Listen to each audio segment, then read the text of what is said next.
and welcome to the Faces of Africa Pocket Edition, where we dissect and discuss the topics covered in our weekly documentary show, which takes you through the continent's history, cultures, and major issues through exploring great personalities. This week on Faces of Africa podcast, we're taking you to Lesotho, an interesting alternative farming method called hydroponics.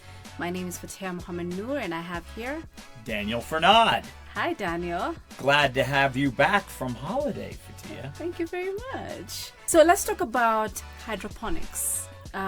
When you watch the documentary called Green Diamonds, Hydroponics done for Faces of Africa, it's an interesting concept of farming. It's called an alternative farming because you don't need to use soil and water. Interesting visuals for the documentary also. What did you think of it? Yeah, it's a hard one to make exciting. You really have to, in terms of the visuals, you have to go with a lot of close-ups, a lot of slow-mos, a lot of detail shots. So as a filmmaker, this one was a real challenge. Mm-hmm. As you and I talked about before, I was jonesing for a little bit more action in this film. But you were saying how much you enjoyed learning more about this alternative farming. Why did you like this so much? I think also because it's educational in a way. I mean, when you think about farming, you're thinking about soil, you're thinking about land, you're thinking about water.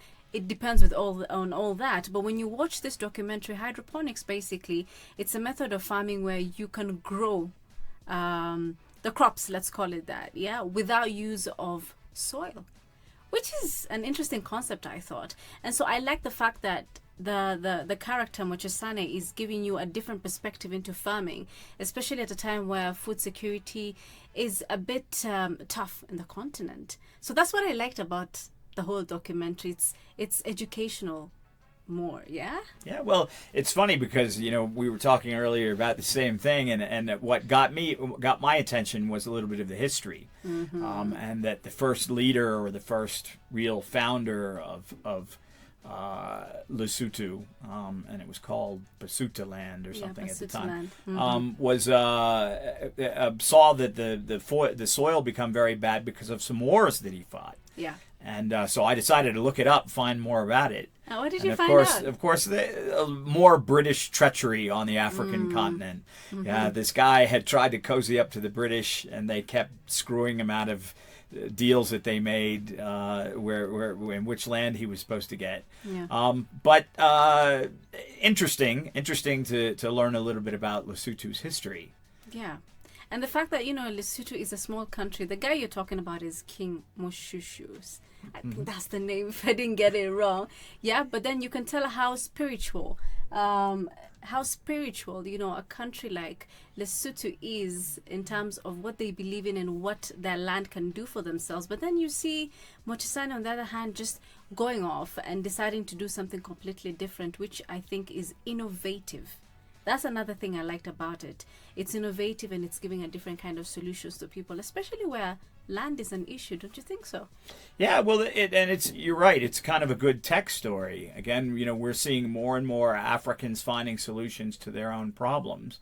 And this hydroponics, for a country like Lesotho, where the soil has been so degraded, is a real boom. Mm-hmm. And we might see it in lots of other places, especially African countries where desertification has been the result of climate change. So it ties in nicely, actually, as you make the point, to various environmental concerns, and as well as Africans' ability to come up with their own solutions. That's the word, actually. Africans coming up with their own solutions, especially when we talk about climate change. Because climate change has affected the continent pretty bad.